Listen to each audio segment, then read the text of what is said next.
Today we have good news because everything is up, and that's due to the Fed hitting pause again on interest rate hikes. But the good news does not stop here. Estimated delivery rate times for new Tesla Model X orders have been pushed back by another month. Again, the last push probably was not related to increased demand, but this one, I believe, is. Tesla is secretly basically raising prices. It's doing many little things that actually add up to something relatively significant. When I was recording the video, I didn't quite catch on to it, and then I finished and I'm like, there's one change here, another one here, and then another one here. That's basically Tesla increasing prices. So I will go through all of these, and also there's some really promising data from China for the new Model 3 that suggests that the demand for it is huge. Tesla has just basically increased the price for the Model Y. That is, if you get a black Model Y, the price increased by $500 for this color option. The price of a black Model 3 though still remains the same. The price has not changed there. Interestingly, black used to be the only free option on the Model Y. Now it ties red as the most expensive. Currently in the US, midnight silver metallic is free, white is $1,000, blue is $1,000, and then there are $2,000 options. James says, wow, this is huge. Starting today, the state of Illinois is offering a $4,000 rebate for new EV purchases that qualify. This can be used in addition to the qualifying $7,500 EV tax credit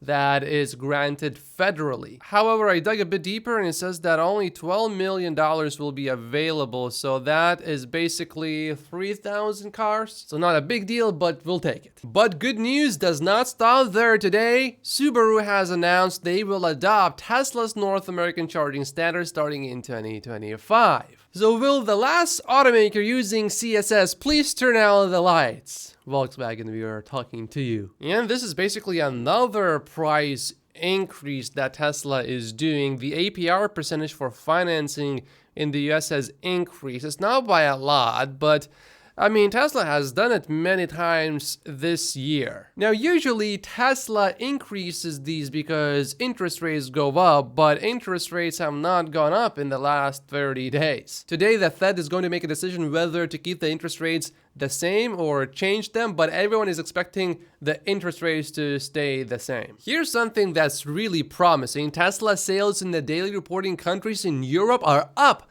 32% so far in the quarter compared to the same period of Q3. Europe is trending favorably despite no Model 3 inventory to start the quarter. As previously mentioned, Tesla will need record European numbers to help achieve 480,000, looking for 110,000 or more, says James. The daily reporting countries in Europe do not account for the majority of sales in Europe, but these countries sort of serve as a leading indicator. Looking at Troy's numbers, Tesla delivered 93,700 in Europe in Q1, 92,000 in Q2, and 85,500 in Q3. There's a very good chance that we will beat these numbers, maybe even crush these numbers this quarter. There's a hidden good news message embedded into this. It's not obvious, but you look at this and then you realize, oh, Tesla China has extended its referral program, but it's only for the Model Y,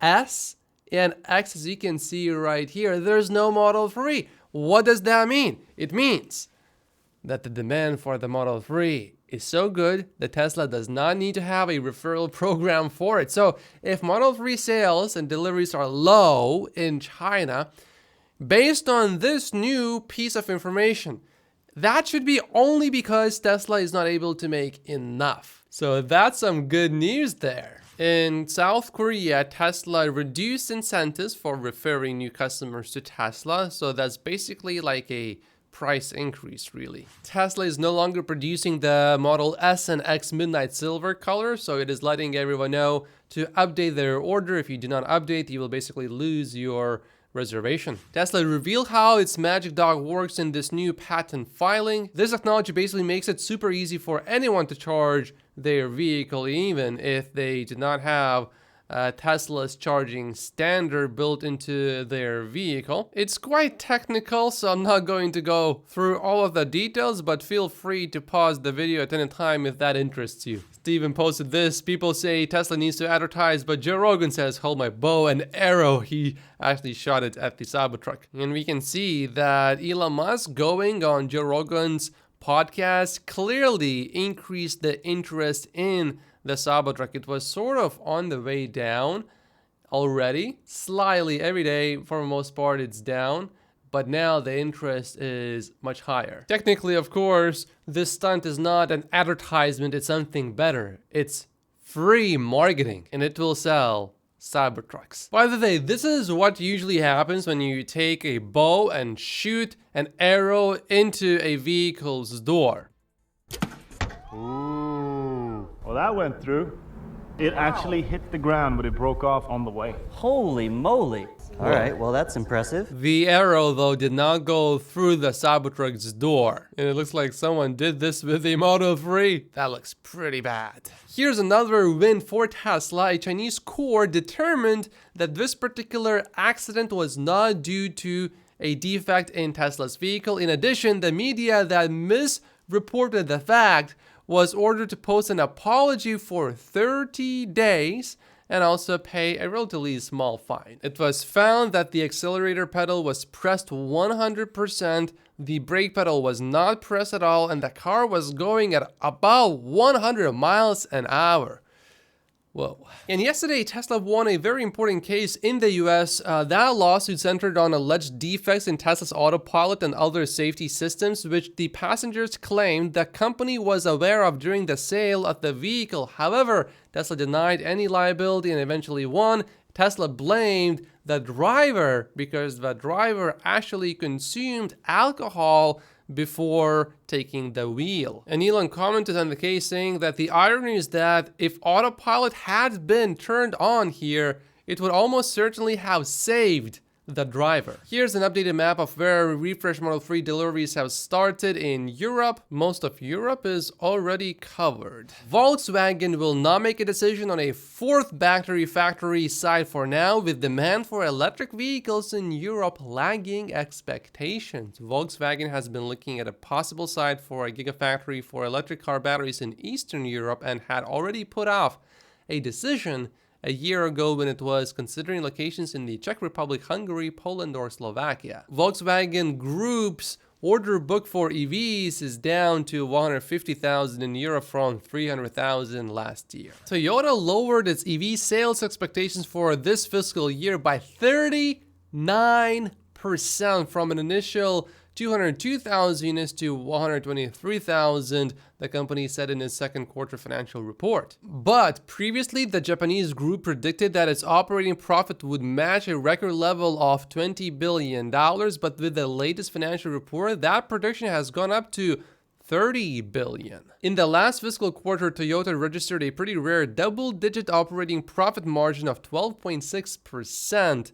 worldwide, more than double the year before when it had a margin of 6.1%. Enjoy it while it lasts.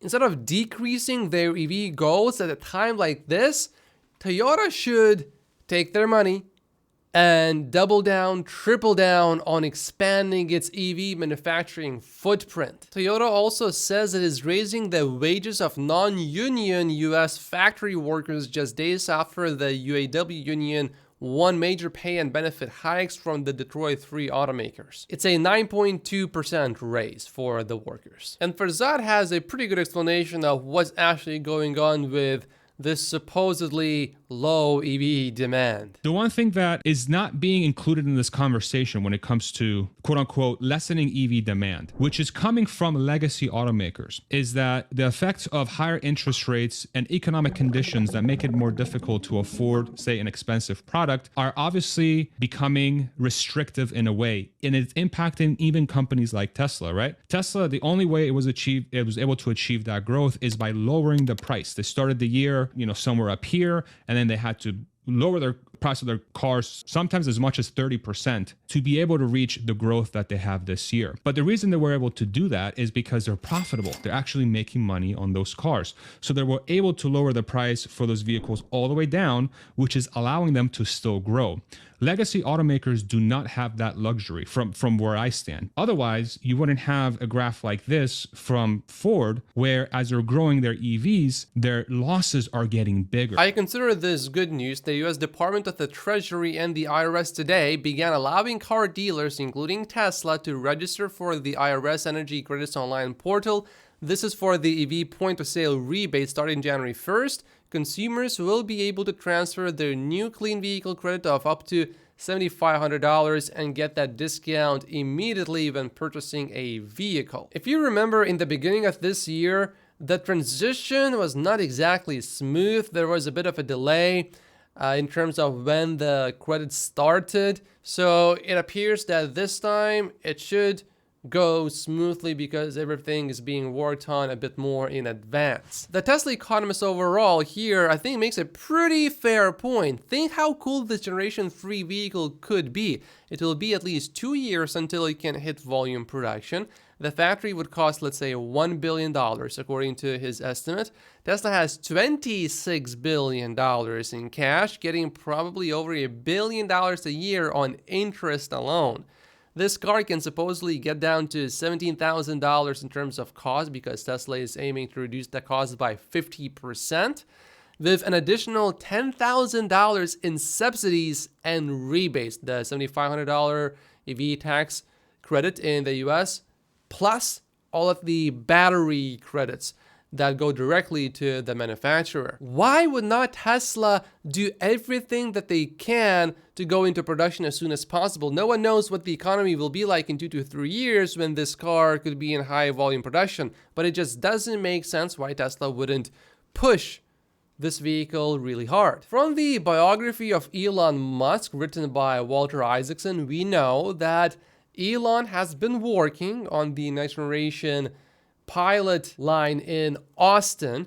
So we know that work is being done, but maybe the cost reductions are not quite there just yet. Or they see many ways how to reduce the cost even further, and they don't want to implement a production line that they know is basically already obsolete, but maybe there's just still quite a bit of work left. And earlier this year, we have heard from the officials in Mexico that the reason for the slowdown of the Mexico factory was not because of Mexico, but it was because Tesla still hasn't finished designing the vehicle. Politicians, of course, are not exactly to be trusted, but I think maybe there was some truth in that. So at this point, to me, that sounds perhaps like the most reasonable explanation. I have also seen some people talk about potentially the subsidies, federal subsidies going away, and the subsidies are actually more important for cheaper vehicles because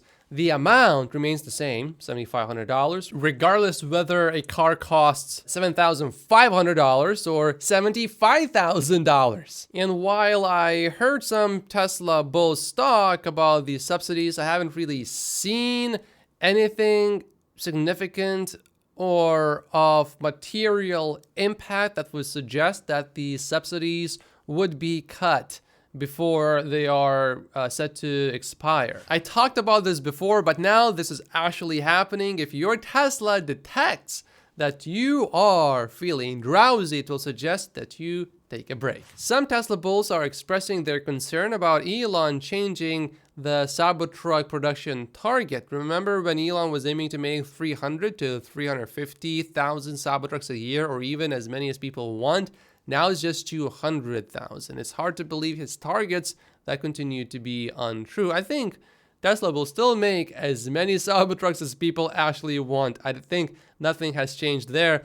Jeff has a comment here. I would rather see a promise of 200,000 and hit 250 to 300,000 versus a promise of 350,000 and hitting 300 or 325,000 and watching the stock sell off 30% like every other overreaction on this stock. I think at least partially This is Elon under-promising and trying to over-deliver. Here's some good news. Tesla and Starlink are now allowed 100% foreign ownership in Malaysia due to benefits for the nation, says the Prime Minister.